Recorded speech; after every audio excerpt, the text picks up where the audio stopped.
the definition. What do you mean by transformation? Do you have any idea what transformation means? Yeah.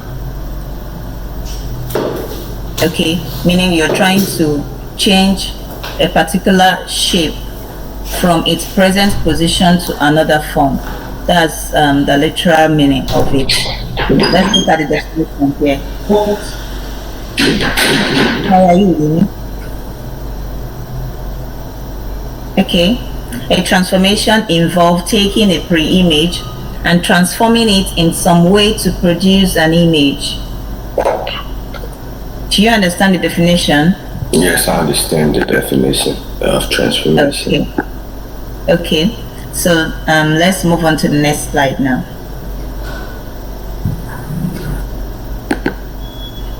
Now, under transformation, we have two categories.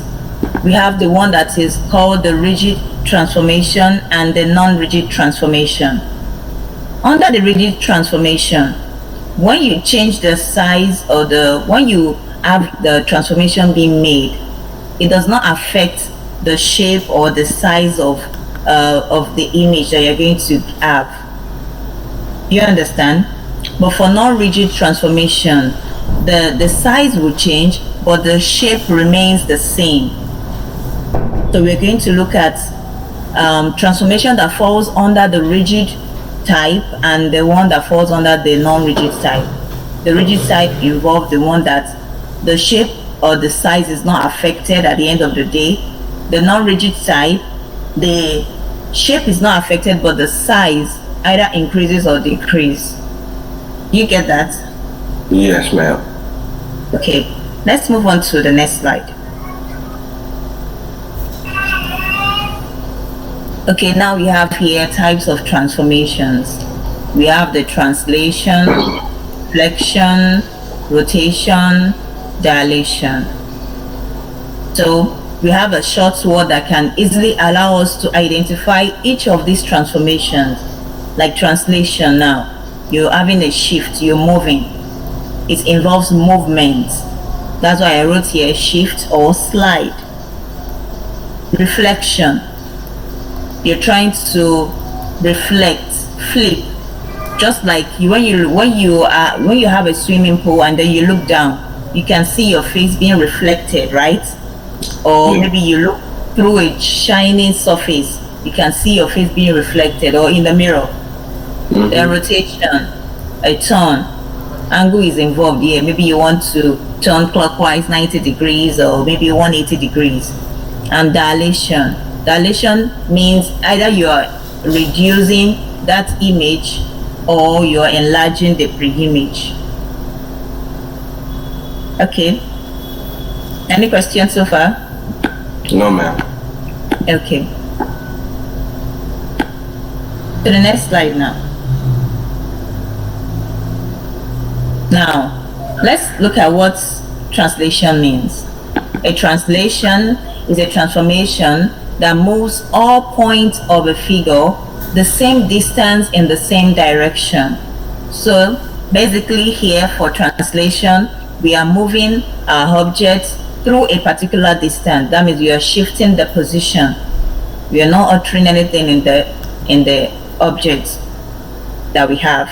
And how do we, when we have a question, how do we identify the one that is the pre-image and the one that is the image? That's what I call here, we have prime. Have you ever come across the word prime in math? Yes, ma'am. You have a, then a prime on it.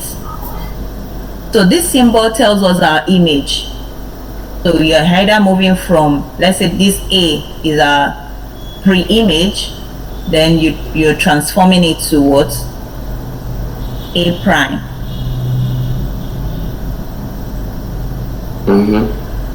Okay.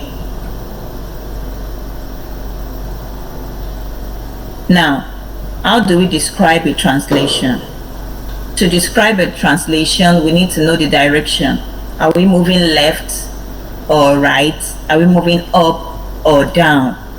Now, in your graph, you need to be able to count the number of units there. That's the magnitude from the 0 origin point that you count the number of points.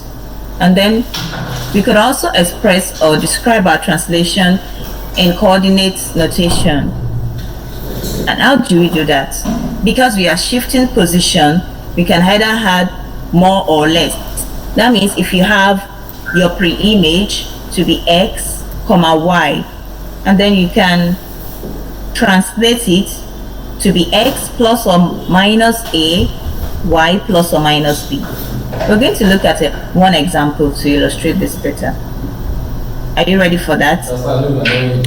Yes, ma'am. Okay.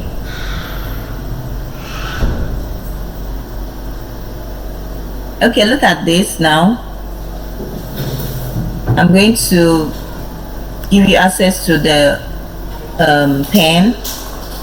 I want you to show me the movement here for this example, if you can see it.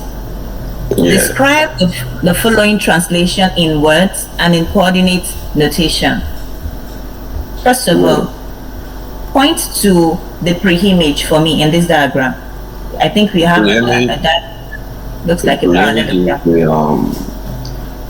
The rhombus or diamond-like figure that's highlighted in blue. A blue or a green color? Yes, blue. A blue, yes, that's correct. So how can we express or describe our translation here, looking at the diagram? Well, here's the rule. Right here's the rule. And it's saying left 5 and down 3. Can you point to the arrow to show the left 5 on the graph? Right here. So you go over 5 and then you go down 3. Okay. And then for B, you go over 5, my fault for having a bad line, and then down 3, and then so on and so forth. Okay, so that's correct. Well done. Let's move on to the next example. Okay, grab on here too. Show me on the screen. So we have a statement here. Let the statement X, Y map to A, B. Describe the translation. This is our translation, but we don't know what A represents and B. Create equation for A in terms of X and B in terms of Y. That could be used to describe the translation. So you want me to do it? Okay. So let's go. We only really need to know how, like, the rule or change of 1. So what I'm saying, we should start with S and find where S prime is. How many units, like the difference. How many units is there for X to X prime?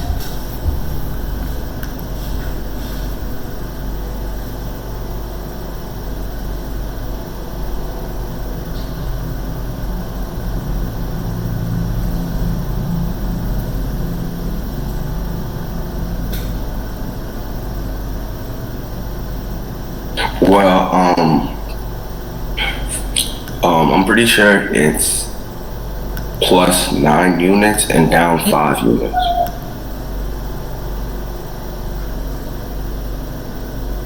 Okay, here I have 1, 2, 3, 4, 5, 6, 7, 8.